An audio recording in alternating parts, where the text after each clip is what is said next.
This podcast is a part of the Gonna Geek Network. The opinions expressed may not reflect those of other podcasts or affiliates of this show or Gonna Geek.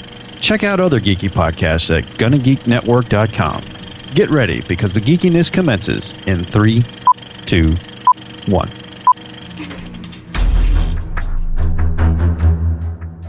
You have been granted clearance level 10. Stand by for S.H.I.E.L.D. debriefing.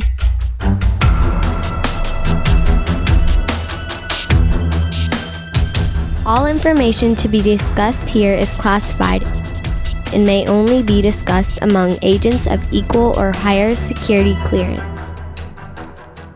Now it's time for your scheduled debriefing. I'm Agent Stargate Pioneer. I'm Agent Haley. And I'm Agent Lauren. Welcome to Legends of S.H.I.E.L.D., podcast number 40, Howard the Duck, recorded on Thursday, September 4th, 2014. Legends of S.H.I.E.L.D. is a fan-based podcast on Agents of S.H.I.E.L.D. and the general Marvel Universe. Because of that stupid duck. You can contact us, our voicemail line, at 844-THE-BUS-1. That's 844-843-2871. You can find our website at legendsofshield.com. You can find us on Facebook, Twitter, and Tumblr at Legends of S.H.I.E.L.D. You know, just search there basically just for all of us. You can find us on our forums at forums.gonnageek.com, or you can search Gonna Geek on Tapatalk. So lots of ways to get a hold of us, and it's a good thing, too, because we've been running a giveaway for a Coulson's badge. Yes, it's an Agents of S.H.I.E.L.D. or S.H.I.E.L.D. metal badge, little round thing in a leather pouch with a Phil Coulson identification card for when he was Agent Phil Coulson, all in this little leather pouch. And we've been having this go on for a few weeks. We said, hey, we're going to stop it on September 3rd. We did. We received one more voicemail underneath the line, and we're going to listen to it right now. Hey guys, this is Richard.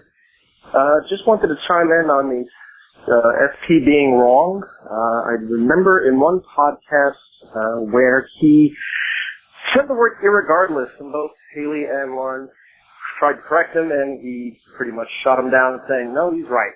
That was the first thing. That's pretty much all I have on that. And also, with regards to Guardians hasn't opened in China yet. If it follows the same numbers as Cap 2 did, that should be close to 150 million more on top of what they already have internationally. That's all I got. Looking forward to the next season. Thanks. Bye.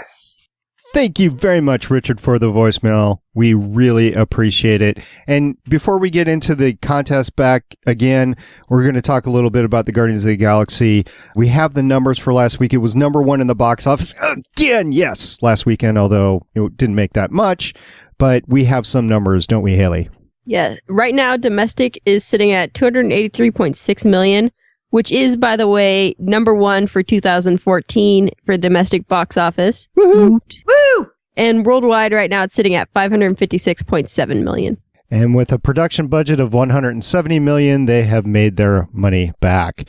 Now, he brings up a good point, doesn't he, Haley? Yeah, I was looking at why Captain America was so much ahead of where Guardians is at this point, even though Guardians is way ahead of it in the domestic box office. And I couldn't figure out why the international numbers were so much lower. And if we haven't opened in China yet, then that would explain it. Mm-hmm. Now, I don't know if it will actually be able to open in China, because the last I heard, and maybe I'm completely wrong, I got this from Legends Podcast. They said that China only allows so many movies, Western movies, in every year. And that's one of the reasons that Transformers actually filmed in China, was to allow the Transformers to open in China, and it's probably what drove its box office numbers. Now, I could be completely wrong. No, I gotta say that does sound familiar. I don't remember where I heard it, probably on some movie gossip site or other.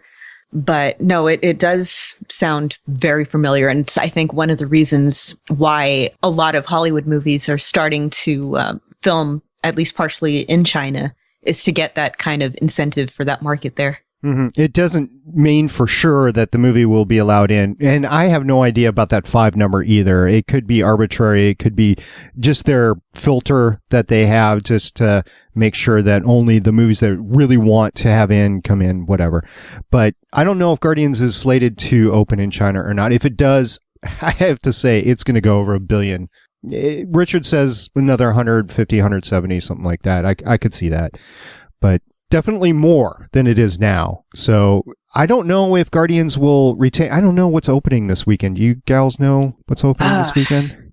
Okay, this week we have opening As Above, So Below, Innocence, The Identical, and The Remaining. So it might have a possibility of another number one at the box office, but I don't know. Of those, I would say probably As Above, So Below has the biggest chance of being a number one movie, but by the time we podcast again, we'll know for sure. So we'll bring that up and see if it's number one or if it's dramatically decreased, because what did it get? Like 22 million at the domestic box office last weekend because of the long weekend. So we'll see how it goes. Anyway, I know you're all on edge right now. Richard had his voicemail in. Willie Nelson, he's had a couple of voicemails, but he had one voicemail telling us we were wrong on Schwarma. I think we disqualified that a little bit because it's actually Wing being wrong and not me being wrong. So what do you ladies think?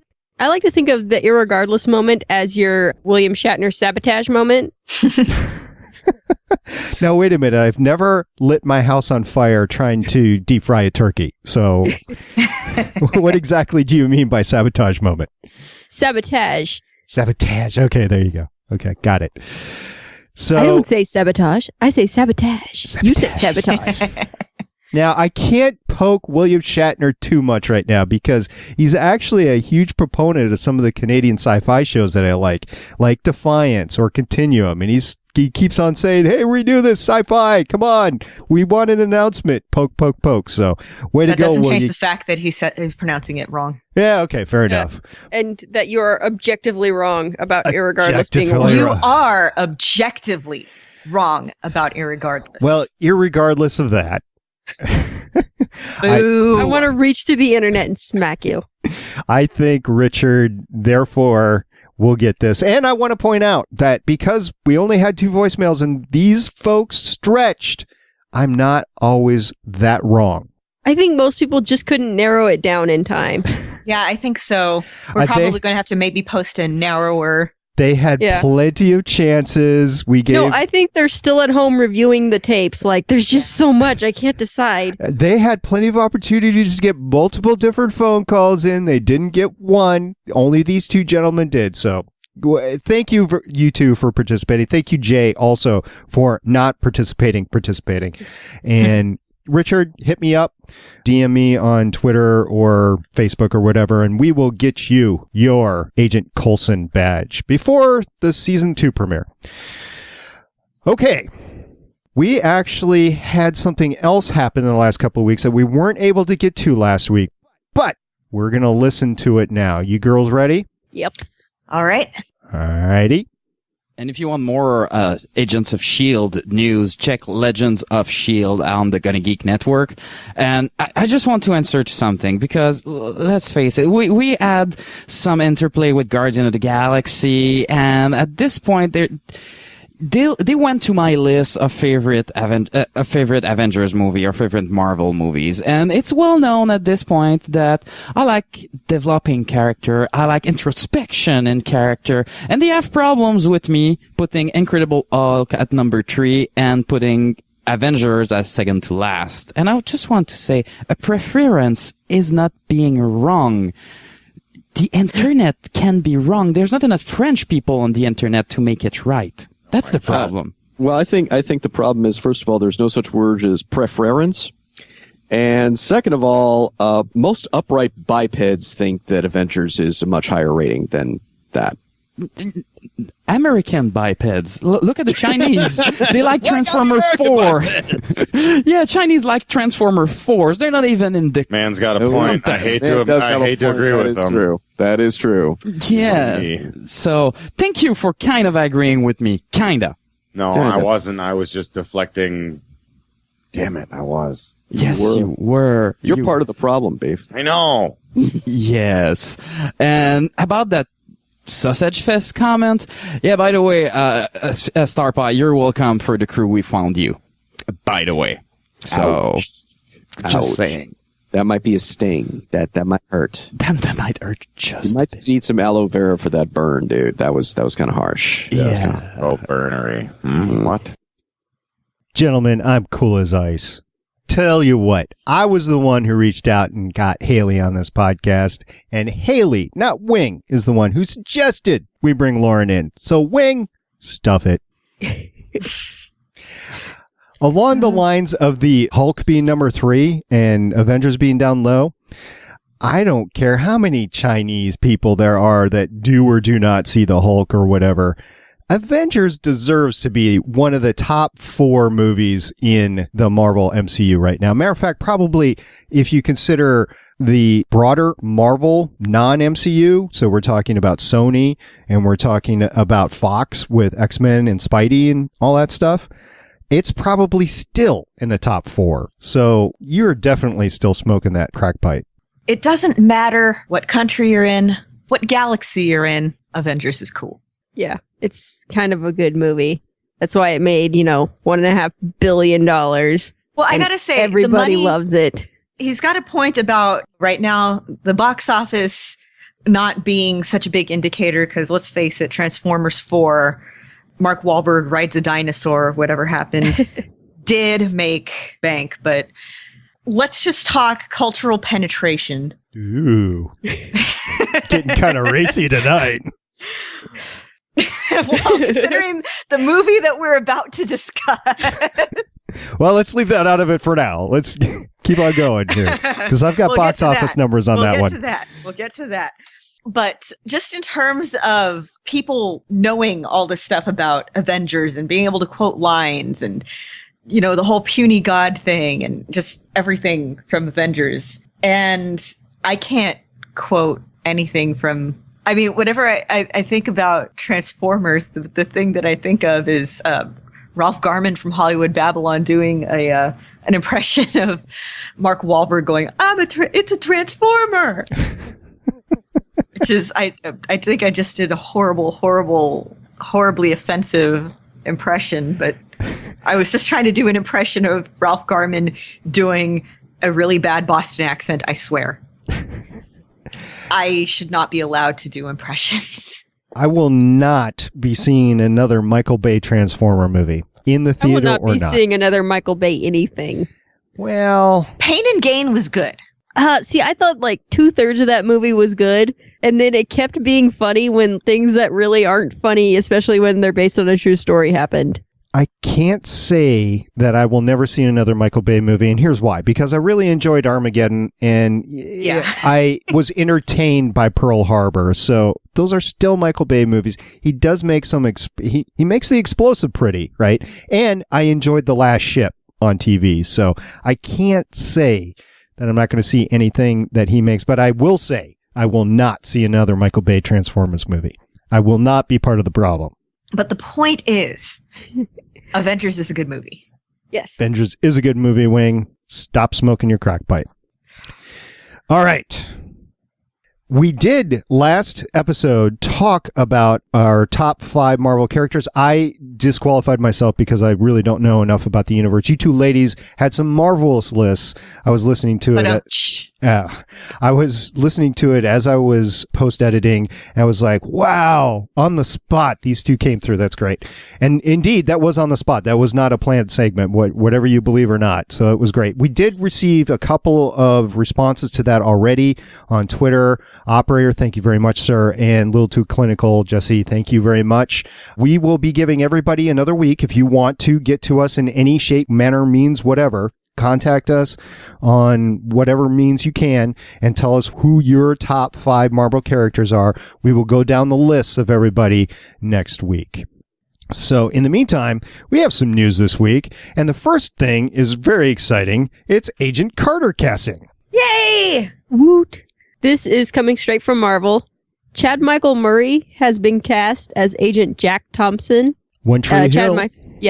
You'll know him from One Tree Hill and a handful of Yeah, I can't get past that agent name because Jack Thompson was a lawyer who some of y'all might remember from trying to say that Grand Theft Auto was responsible for school shootings and things like that. And Because he and Penny Arcade had this huge vendetta going on for about 4 years, I want to say.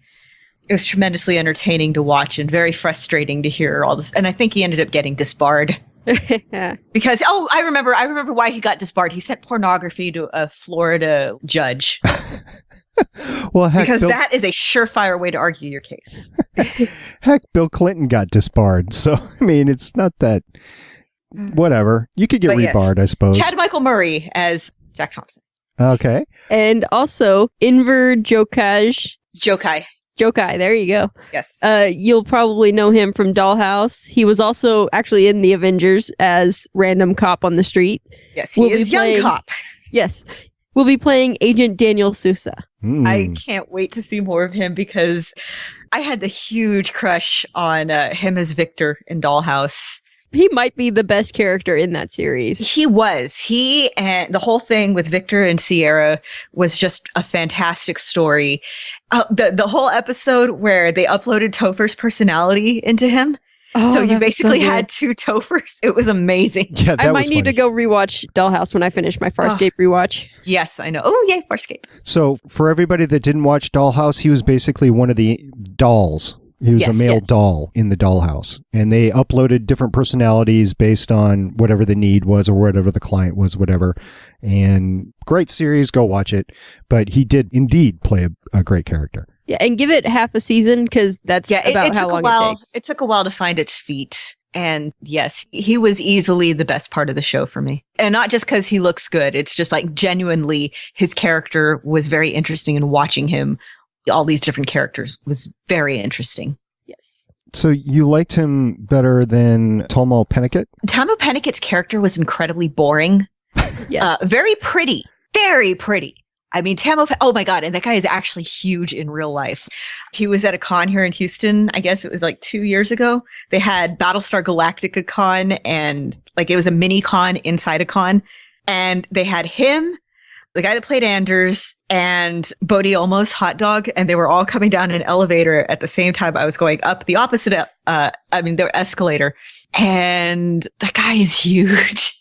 I'm a very short person, and I'm just looking like, He is built like a tank. He is. And then I had a freak out. Now, I didn't like her character, but I love her as an actress. Amy Acker was in Dollhouse as well. So was it Eliza or Eliza? Eliza Dushku. Yeah, there was a lot of great actors and actresses in this. It was a Wheaton show. I mean, it was great. So go check it out. And I picked it up in the second season, so maybe that's why I was asking about Mr. Pennicott, because I didn't see how his character evolved in the first season. There wasn't much evolution. No, he started off as the cop looking for somebody, and in the end, he was the cop that found somebody. Yeah, pretty much. He got the Wheaton paycheck, huh? All right. Well, anyway, that's some casting for Agent Carter, and we also have some looks at the cast from Daredevil. We do. We have a first look at, we announced a couple of weeks ago that Foggy Nelson and Karen Page had been cast in the Netflix Daredevil series. Mm-hmm. And on the fandompost.com, they have a first look. So it's kind of weird seeing Deborah Ann Wall with a different shade of hair than she wore on True Blood. For what it is, it's a picture of them standing around, and she's apparently pulling up her stockings, just adjusting her costume. I was like scrolling down, like, I wonder what the heck is she doing? I'm okay she's, like, with adjusting her. Yeah, she's just like adjusting her costume because I mean those things are uncomfortable. Let's face it. Is she doing this in character, or is it just a set photo? I'm thinking it's just a set photo. Okay. I'm thinking it's in character because you got the extras behind actually doing the street stuff. I don't know. That guy might just be talking on his iPhone. I don't know if that's allowed on set, is it? Don't they take people's phones away from them? I don't think so. I used to follow someone on LiveJournal who was, well, maybe they do. Yeah, so I think this is an actual picture from a scene, or at least that they're filming. I don't know if it'll come out. But that dress is great. I love it. It is a good dress. It looks good on her. It does. And it's a good color. Great color, great shape. It's not showing too much, but shows enough. And then dude playing Foggy Nelson is wearing a suit. Yeah. Yep. It is a suit. And then, yeah, the actual article has just a short interview with Deborah Ann Wall talking about how she's like, I was so used to playing Jessica that I was like, oh, yeah, I'm good at this. And then I start this new character and I'm like, wait, what's going on? It's kind of an interesting read. How long was she in True Blood? How long did that series last? They just finished I think they just finished like the 6th season, 7th season. Yeah, but it's not all one a year, right? It's HBO, yeah, so it's like it's like 13 episodes every summer. Okay. Yeah, I guess this was like the 7th season, 6th season, 7th season. And she came into the show at the end of the 1st season. Yeah, so you play a character for 5 or 6 years. You're almost typecast at that point in time. All right. Well, so we're sure about Foggy Nelson and Karen Page. Are we so sure about Mr. Phoenix? No! We're exactly where we were last week. We are might be exactly where we were last week. So what's going on with that? Okay. He might play Doctor Strange. Yeah. Might. According to Latino Review, Joaquin Phoenix doesn't know if he'll be able to handle such a big project because they'd want to sign him on for a whole bunch of movies, and because it's going to be very big into special effects and fight scenes and a whole lot of reshoots, and it's kind of constraining. So I can see why he probably would be hesitant about doing something like that. Truckloads of cash. Truckloads of cash. But artistic integrity and maybe not wanting to be roped to the Marvel machine for 8 years, 9 years, however many years. Yeah, I mean, how long has Robert Downey Jr. been doing this franchise? Well, but he's starting to be on his way out. At least that's my assessment. There's no news for sure. I haven't heard one way or the other. From what I've heard, he's contracted for Avengers 3 at the least. Yeah, but probably not anything in between. At least that now we know. Hey, look, Marvel's written out Edward Norton. I mean, they can write out or write in whoever they want to at any point in time. I think the fans would riot. With Robert Downey Jr., I would agree. Yeah. But with Mr. Phoenix, I don't know. Yeah. I would just love to be a part of that for 5-10 years. That would set me up for life, and I would have the ball doing it. I mean, why? Well, I'm sure Joaquin Phoenix is really hard up for cash. Yeah. Yeah. But remember that time when he basically trashed his own career for a year for a documentary that I think 3 people saw? No, I don't remember that. So it's probably legitimate that 3 people saw it. Yeah, I'm Still Here is like him and Casey Affleck did this. And you remember that time he grew that huge beard and was just acting bizarre for like a year and a half. It was like, oh, it's a documentary. And no, it was just kind of this weird art project that was portrayed as a documentary. Okay. Yeah. And that's what people were like, is Shia LaBeouf trying to do this now with him like throwing his life down the drain? They're like, no, I think he's just legitimately like circling the drain. Okay. It wasn't that long ago. I just don't pay attention to Joaquin Phoenix. And that's probably why, because he was out of the spotlight for a little bit. And well, he was kind of in the spotlight for being incredibly eccentric and weird and having that huge Ted Kaczynski-esque beard. Like he would walk into red carpet stuff and mumble. Awesome. In character. Yeah, that works great. Okay. Next. All right. Well, we'll see. I'm sure next week we'll be in the same boat that we're in this week. This is our new Who's Directing Ant-Man, isn't it? Yeah. It is. Yeah. Are we sure about the Ant-Man director right now? I mean, I know they're filming and everything. But allegedly. I mean, this is... They haven't put out the movie yet. Yeah, there have been movies where like midway through the director has been fired and somebody else has taken over. I'm sure Kevin Feige could many movies. Fit himself right in there if he wanted to. Yeah. All right. Yeah, another person that Kevin Feige is fighting to fit in, I hope at least, is Carol Danvers in Avengers 2. Woo! Right. It looks like, from what this article is saying, that maybe they had seen a script and they knew what, like, the Schwarma scene was supposed to be for Avengers 2. Sorry, Willie. And that it was supposed to be kind of a Cap assembling a more permanent Avengers team. The script that he saw, and that it's been rewritten several times since he saw this script. But that in that, one of the Avengers that was being added to this team was Captain Marvel, as portrayed by Carol Danvers.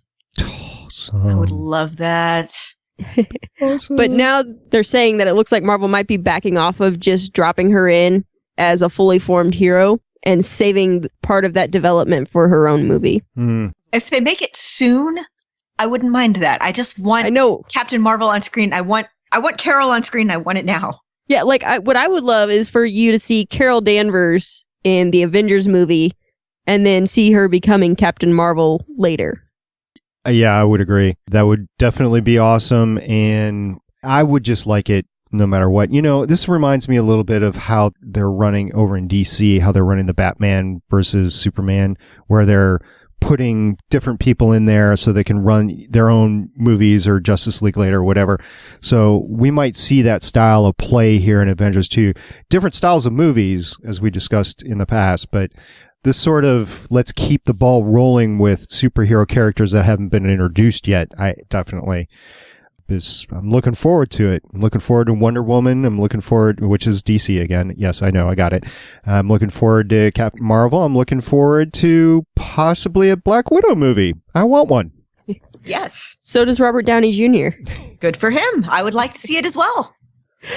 He said, Scarlett Johansson is awesome and people go and see anything she's in. So maybe they should make a Marvel movie with her in it and everyone will go see it. Man's got a point. Man's got a great point.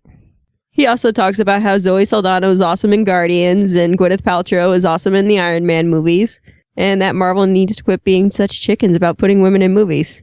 He might not have said that. That might have been me. I can't argue with the sentiment, though.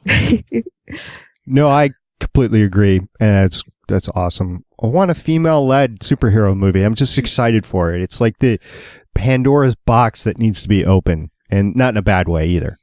Yeah, and let's face it, Marvel's biggest moneymaker. Well, okay, Guardians of the Galaxy is technically their biggest moneymaker right now. But I'm sure if you added up all the movies, the Marvel movies that Robert Downey Jr. has been in for Marvel, that he is still their biggest moneymaker. But him saying, hey, why don't y'all do this, probably gives them a little bit more incentive to listen to him than just me saying, y'all should do this now, because who am I, really? Hey, we've got dozens of loyal fans. Baker's dozens. Baker's dozens. They come in 13s. Do we have a gross yet? I don't know. I'll have to take a look at the numbers. But what we do have is our ability to make our own Groot costume. For less than $50. Sweet. So you gotta buy some paint, and you gotta gather up some twigs and moss and some bags. And you just put it all together until you look like Groot. Sounds kind of like a sniper package there. I don't know. I'm not a crafty person. When you said that, the thing that I pictured was somebody just dousing the garbage bags in glue and just rolling around in the dirt. But no, the actual costume on the Nerdist site is not bad looking. It's not like the one that I saw from, I think it was Dragon Con. Right. Where this guy had started building the costume when he saw the stills of the movie come out. So he'd been working on it and fabricating it forever. But, this actually isn't bad. Yeah. If your kid decides they want to be Groot for Halloween, you could do this one yourself. And then I might be able to manage this. Yeah, then just go catch a raccoon and... No, you gotta go get the stuffed one that they used as the stand-in on set. You gotta. Just go get Sean Gunn. Yeah. So, Lauren, question for you. Did you manage to fix Floppy Groot? I did, actually. He now has some garden wire running through him, which I thought was appropriate on account of he's a plant. Awesome. I like it. I like it a lot. Another thing that I actually like seeing was another idea for Stan Lee's cameo, the original idea in Guardians of the Galaxy. So James Gunn's original plan was to have Stan Lee be in one of the cases in the collector's collection, and that he would flip off. Who was he supposed to flip off? Groot, I thought. Groot, yeah, he was going to flip off Groot when Groot looked into his case. Yeah, I could see why they didn't include this, because nobody wants to flip off Groot. I mean, he's... That was what I read on the Mary Sue. They were like, that's the real reason, because nobody wants to flip off Groot. It's sad. But they were saying it's too similar to when Peter Quill was flipping off the Nova Corps. Oh, yeah. Yeah. So they decided to do something else. Sorry, I didn't know this worked like that. I didn't know how this machine worked. Yeah, it's great. Oh, and another sequence that was cut from a movie, Hawkeye from Cap 2. We finally get some insight on this. I wish they had kept this in because it sounds amazing.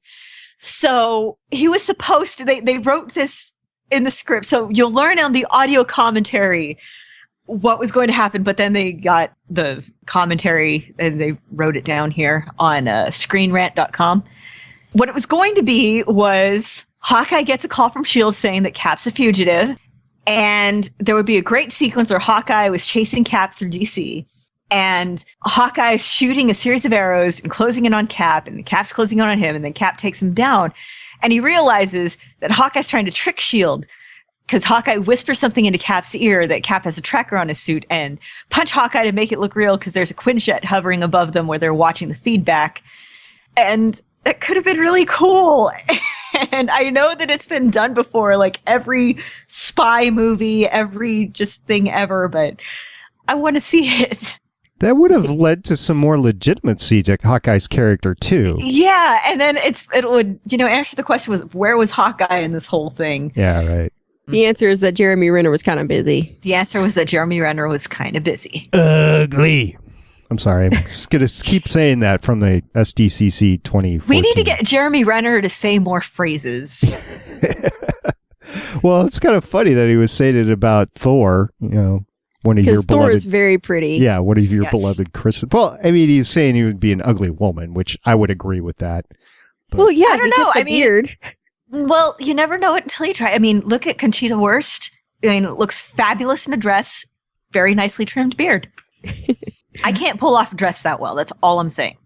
Okay. We should have a contest at some point in time. I don't think anybody would enjoy it. I vote no star pie in a dress. I second that. Veto.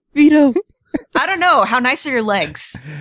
Apparently, according to Shannon, they're very sexy because... Okay, then. You would probably look better in a dress than me. I was skating to Save Defiance, and I did a little video, and Shannon saw my legs and wants to see more. So, okay. And by the way, that's on Voices of Defiance. It's another podcast on the Gonna Geek Network. Go listen to it and find out all about the great show on sci-fi that may or may not be canceled by the time you get this podcast out. Okay.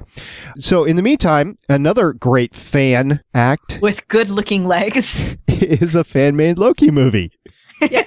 It's like 2 hours and 12 minutes, I think. It edits together all of his scenes from Thor 1 and 2 and the Avengers, and it takes in some footage from deleted scenes and featurettes and things like that on the Blu-rays, and it puts together a cohesive story. It's not just like all the stuff cut together. It's like they actually tried to tell a story with it. They try to fill in the parts of the story that aren't explicitly shown in the movies. And I'm definitely going to watch this at some point in time in the next week. So this sounds like the Battlestar Galactica movie, The Plan, except for done way, way better. Yeah, except done by somebody that cared about it. Oh, I can't wait to see it. The Plan had a good soundtrack, damn it. Bear McCreary, I have yet to hear something that man does wrong. Everything he does is gold. I started watching Outlander, and I was like, this sounds like Bear McCreary. And good reason for that. And hey, it's Bear McCreary. Also, speaking of good legs, I mean, main reason I like kilts. I like good legs. They work. Yes. Bear also did the soundtrack for Defiance, too. And there you go. Agents of S.H.I.E.L.D.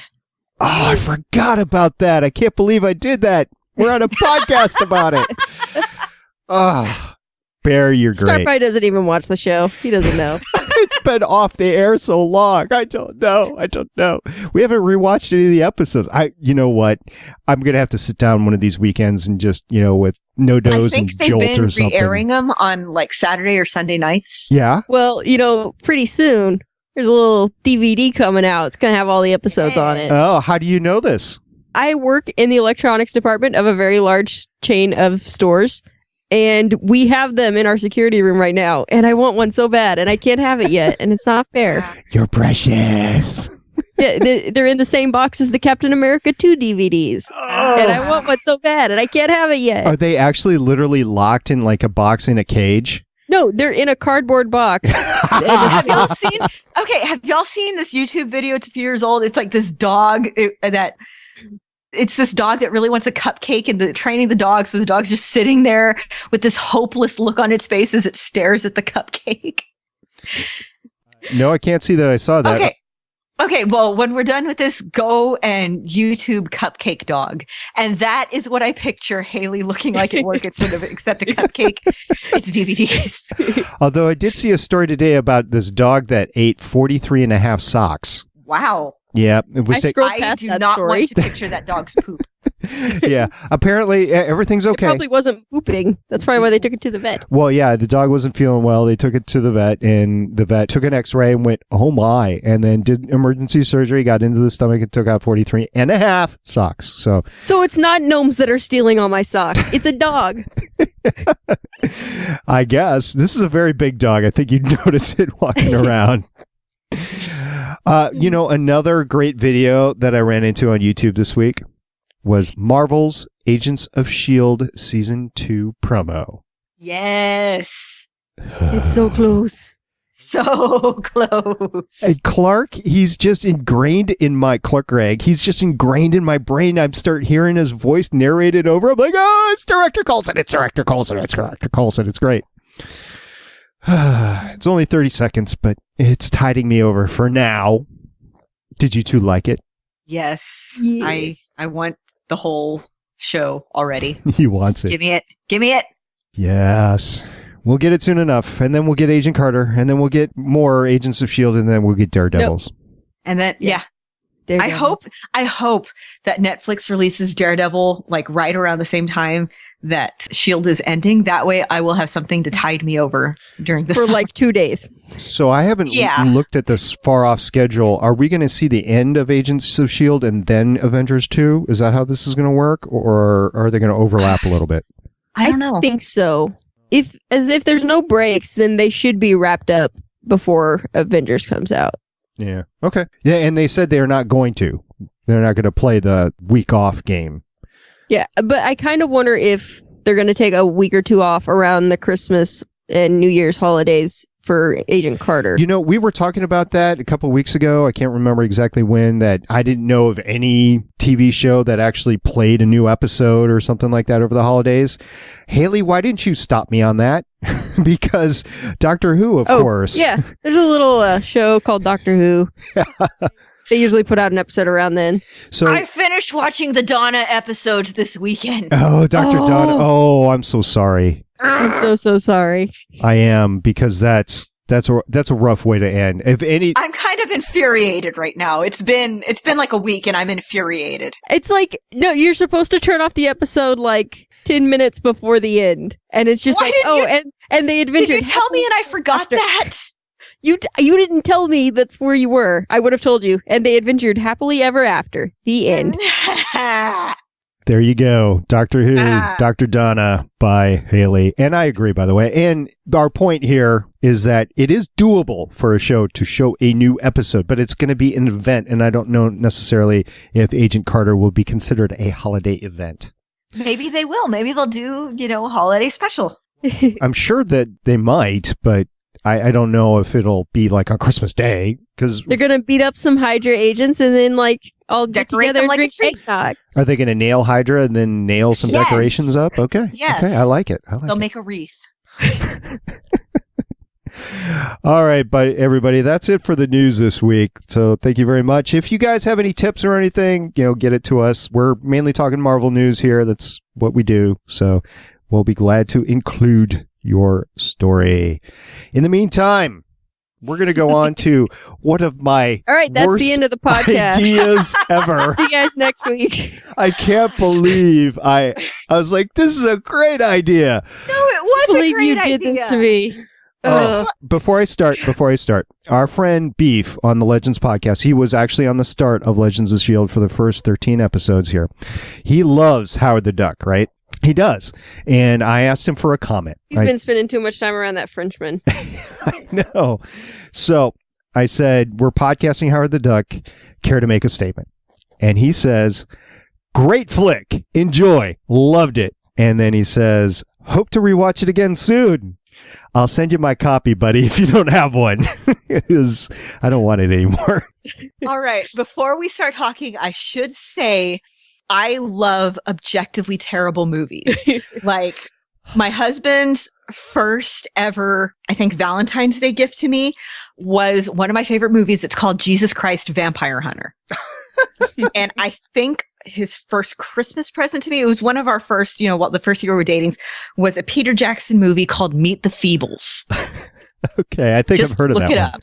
Just look it up. See, that's my problem. I've never really been able to enjoy bad movies sober. I love MST3K and everything. So okay, this movie had George Lucas as his executive producer as he's coming off a great run with Star Wars and the Indiana Jones movies and stuff like that. He had Leah Thompson, who's coming off of Back to the Future, Red Dawn, Space Camp, and then she did some kind of wonderful afterwards. You have Tim Robbins, who arguably went on eventually 8 years later to star in one of the best, I would put it top 10 movies of all time, if not higher, The Shawshank Redemption. Yeah. It's probably my top Jeffrey 3. Jones, who was in Ferris Bueller's Day Off, and now he's a convicted child molester. Yeah. He was in The Hunt for October. He was Skip Tyler there, who's the naval sub guy who had a peg leg. These are people that are well known in the industry. And in some of their cases with Leah, at the time, it was the pinnacle of her career. I mean, she's kind of having a resurgence lately, but George Lucas, definitely, this was in his heyday, and they make this. I'm like, Well, the thing was, okay, I re-listened. I love this podcast, speaking of bad movies, called How Did This Get Made? It's a bunch of comedians talking about terrible, terrible movies. And I guess it was 2 years ago, they did a live show about Howard the Duck. And I re-listened to it before I watched the movie because, it's honestly the last time I watched this movie, I was in high school. A friend of mine found the VHS at a flea market. And I was like, I haven't seen this movie since I was a kid. You mind if I borrow it? She's like, yeah. So we watched it. And I'm like, that was a weird movie. So anyway, they're talking about some trivia about the movie. George Lucas, while right around Return of the Jedi, was going through a divorce. Yes. Marsha Lucas, the editor for Star Wars, it was his wife, and she was in the process of divorcing him. So he was bankrupt. He was undergoing bankruptcy. And this movie was supposed to be the one that was going to put him back into solvency. Yeah. well, And it was originally supposed to be an animated movie, okay. but he was contractually obligated to do a live action movie. Okay. And because this movie flopped so bad, he had to sell off part of ILM to Steve Jobs, which became Pixar. Thank you, Howard the Duck. Well, there you go. It was for the greater good. It was The for the greater good. They were showing that the other day.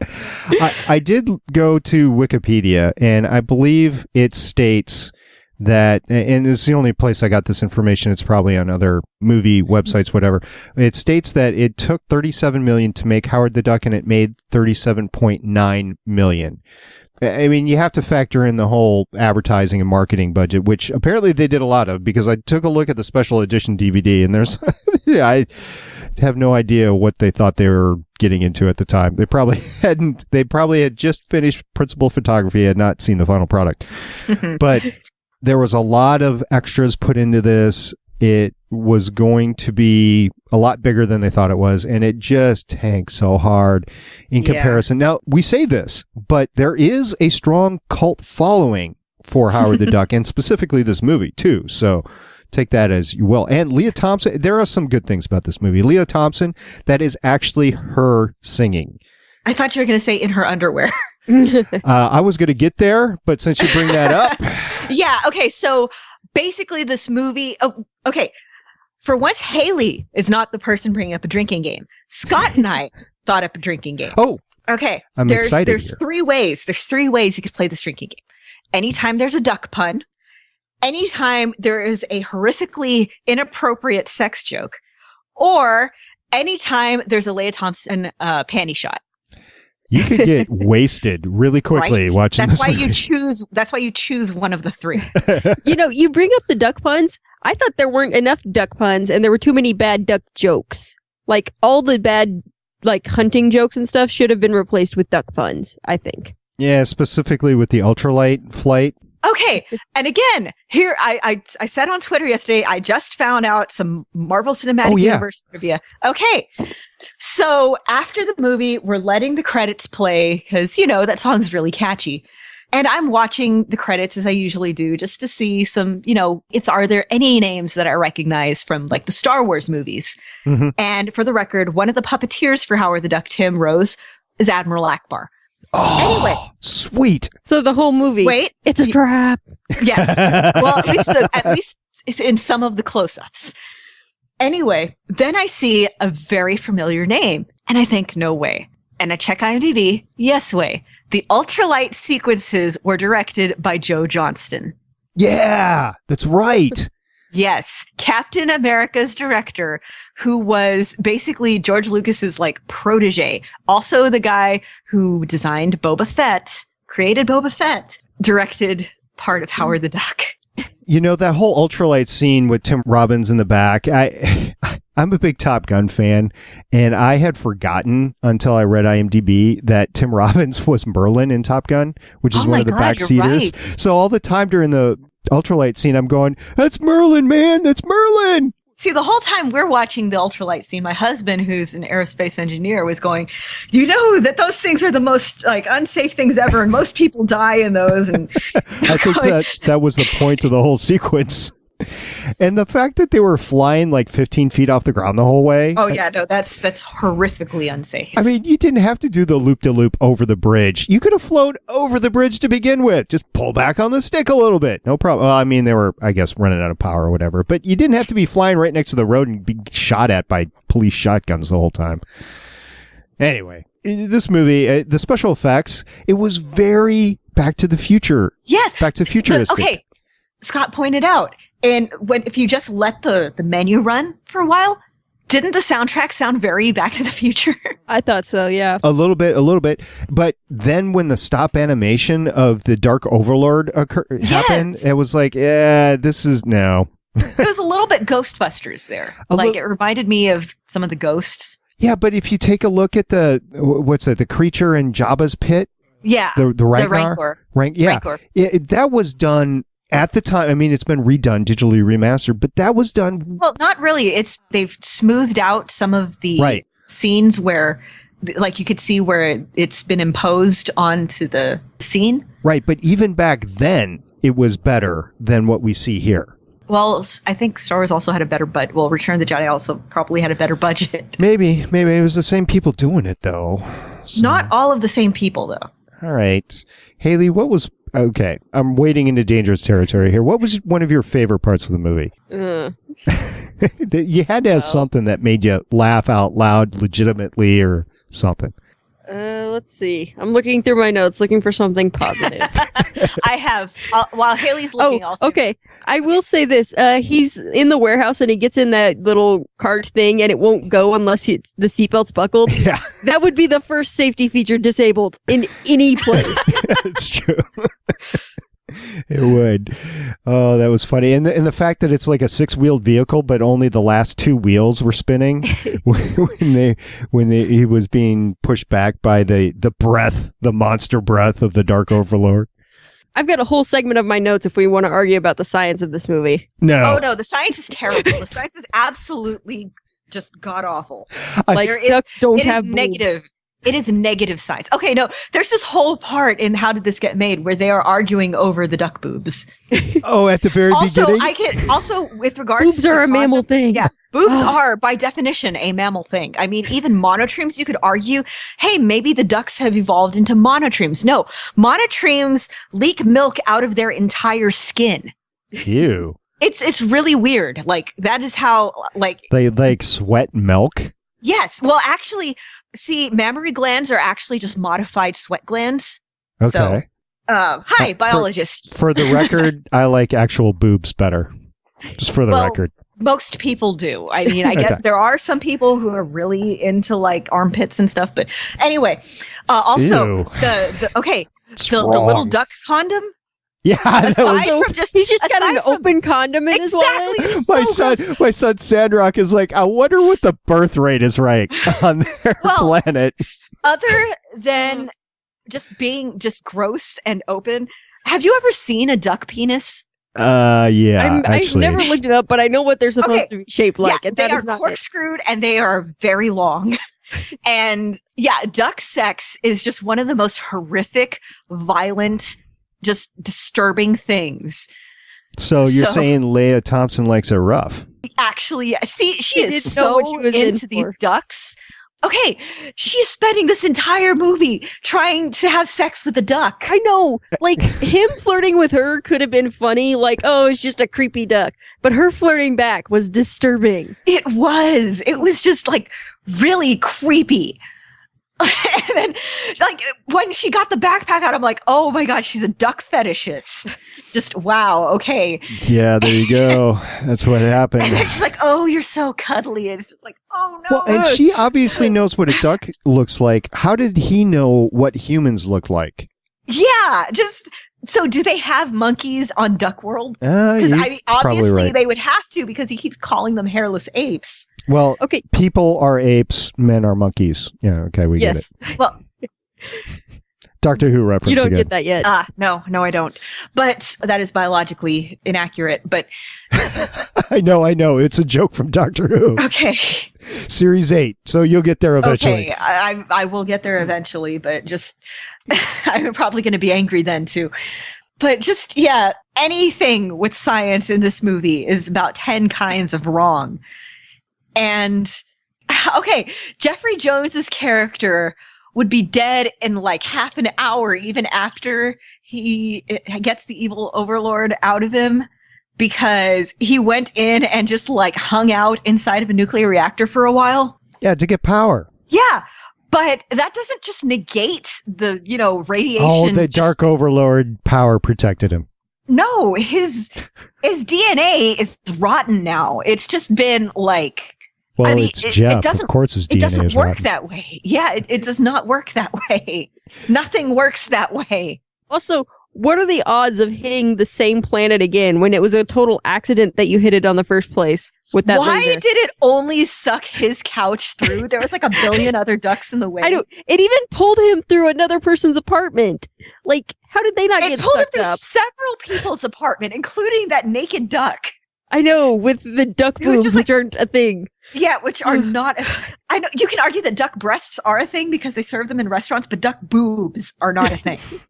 Not with nipples on them. No. No. Oh, okay. I'm the rocket scientist on this show, and I know Lauren's a biologist, but I'm a rocket scientist on the show, and I got to say, within the first 2 minutes of rewatching this, because it's been a couple of decades since this, I stopped any notion of trying to take notes, and I just grabbed an envelope, and I just started writing down a few things. And the one thing I haven't said yet is plot. There is no plot. Man. I was like, really? Now, this could, if there was a better plot, this could have been a lot better movie than it was, but the story that they decided to tell, I don't know. I guess you're right. George was just going through a bad time. And then also, the writer and director are married. George Lucas did not direct this. He just produced it. Take a look at Agents of S.H.I.E.L.D. We've got that going on. Wait. Okay. This movie's set in Cleveland. They filmed it in Hawaii because they always wanted to go to Hawaii. So that should kind of tell you something about like their dedication to this movie. And don't worry about it, Cleveland. You got Hawaii back later because was it Avengers? I believe Avengers was filmed in Cleveland. Yeah, there. So there you go. Between the two, I'd take Avengers over Howard the Duck any day of the week and Twist and Sunday. I think even Wayne can agree with us on that. I think part of the problem with this movie is there were parts of it where it was trying to be too serious. And any movie where a duck is one of the main stars should never at any point be serious. Yeah, there was a lot of rape threats in the movie. And I know it was the 80s, but it was just this weird tonal shift just going on in the movie where it's trying to be, gritty, grr, and then duck puns. Yeah. Yeah. Of course, the reason why we watch this is because in the Schwarma scene, sorry, Willie, we saw Howard the Duck in the collector. In the collector's collection.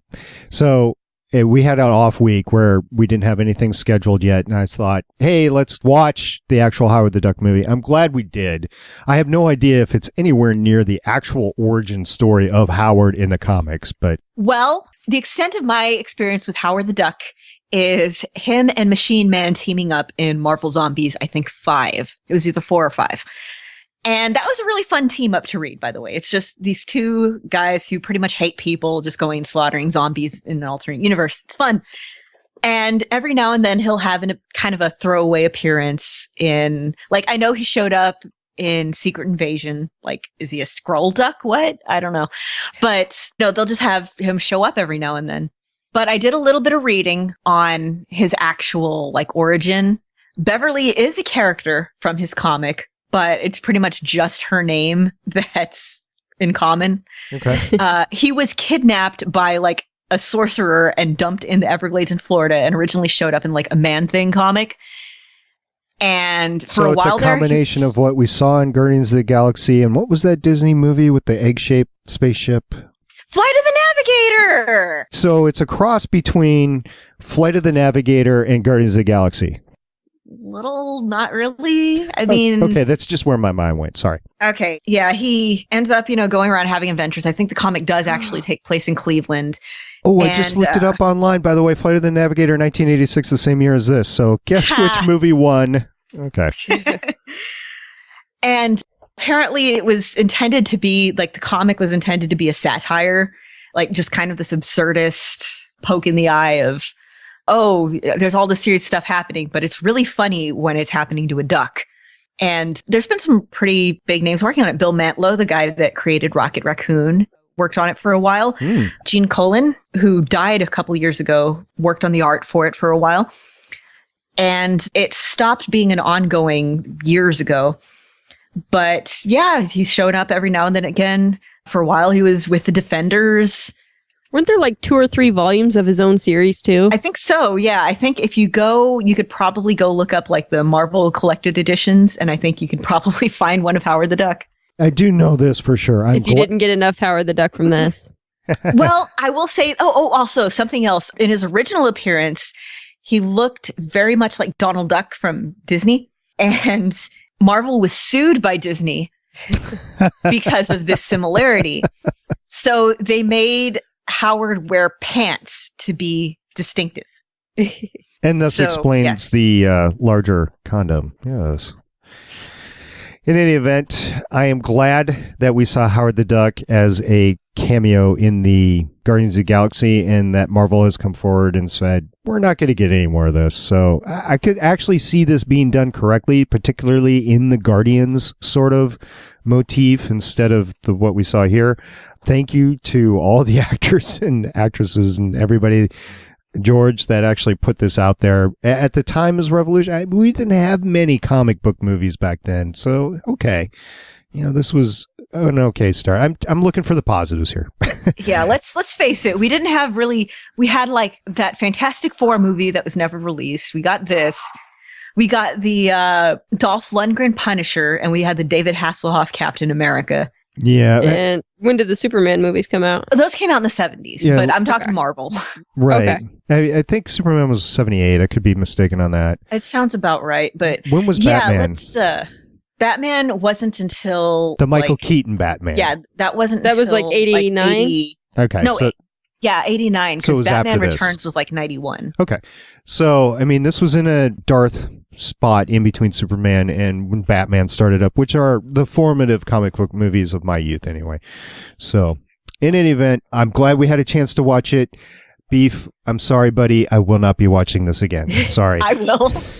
Like I said, I love bad movies. This is a good one to get some friends together, lock them in a room. That might have been the problem. I was watching this by myself after a long day at work, and it just was not doing it. Movies like this, you have to watch with a friend. Okay. Or else, like, see if there's a Riff Tracks available. Yeah, that would be awesome. A Riff Tracks of this. This is what you have to do with bad movies. They're not as fun to watch alone. MST 3K, which could be coming back. I don't know what's happening with that right now, but I mean, Riff Tracks is basically the same thing. Yeah, it's most of the same crew. All right. Do you two have anything else that you just have to say about Howard the Duck, the movie, 1986? Yeah, at the end, where she thinks he's dead. She doesn't check or anything, but his eyes are closed. No, so he must be dead. Well, he's Again, a duck. nobody knows anything in this. Okay, the whole point of the movie is that, oh yeah, he now manages their band and he's a duck and nobody cares. It's just, I don't know, the tone in this movie is so weird. And who was this movie marketed for? Have you ever been to Cleveland, by the way? I'm sure a walking duck wouldn't be noticed that much. I have never been to Cleveland. Ferris, that was meant for you, buddy. Yes. Seriously though, I was very young when this movie came out. Who was this movie marketed for? Obviously there's way too many boobs, both human and duck, for this to have been targeted at everyone. Kids. Everyone that I know who's seen this movie, we all saw it when we were kids, though. Because I guess everyone's parents are like, oh, Talking Duck, it's a kid's movie. Well, George Lucas had just been involved in Star Wars with Yoda, right? Yoda was kind of a Muppet sort of character like this. And I think it was kind of like a Dark Crystal problem where Dark Crystal was too dark for young kids. This wasn't too dark. This was just too weird. This was just too weird, yeah. It's, I don't know. Because of that weird tonal shift, I really don't know who it would be marketed towards. I can kind of see maybe for like the late teen, young adult crowd, except that no.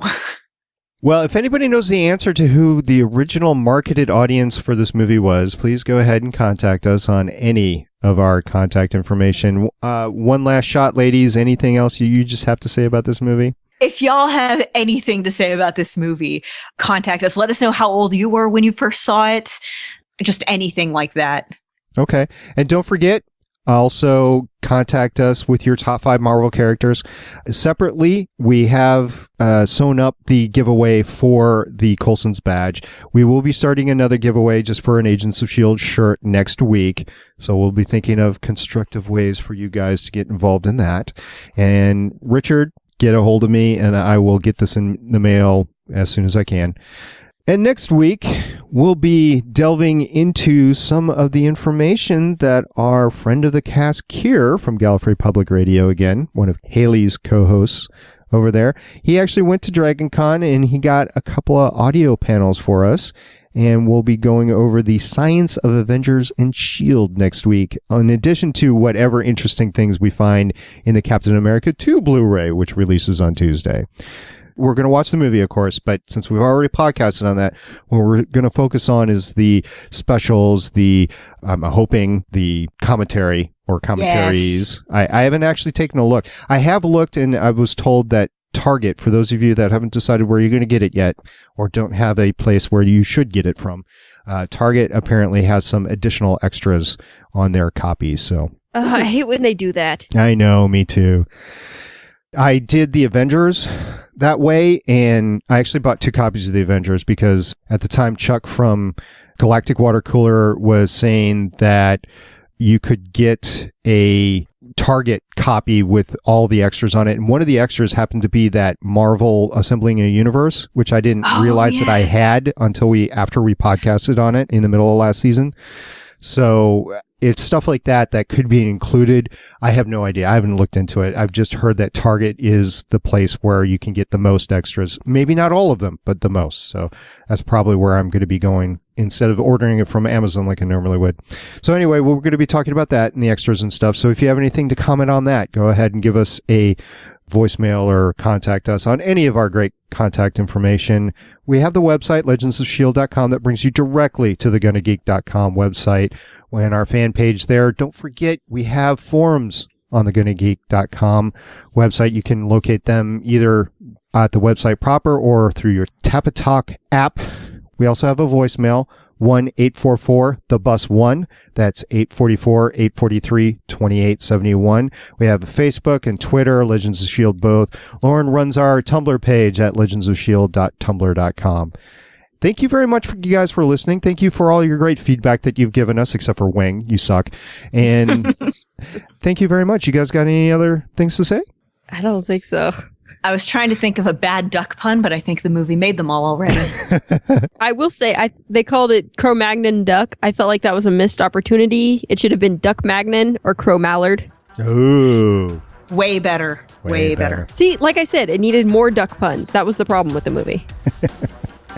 All right. And until next week, I'm Agent Stargate Pioneer. I'm Agent Haley. And I'm Agent Lauren. Bye-bye for now. See you next week. Bye. Later. Thank you for listening. If you want to leave us feedback, go to gonnageek.com and you will find all of our contact information and other shows. You can also visit legendsofshield.com where you'll find our complete archive of podcasts. The music heard on this podcast is by Kevin MacLeod and can be found at incompetech.com. The opinions heard on this podcast are those of the individual host and do not represent Legends, Stream, or Gonna Geek. Agents of S.H.I.E.L.D. is the property of the Disney Corporation. No infringement is intended.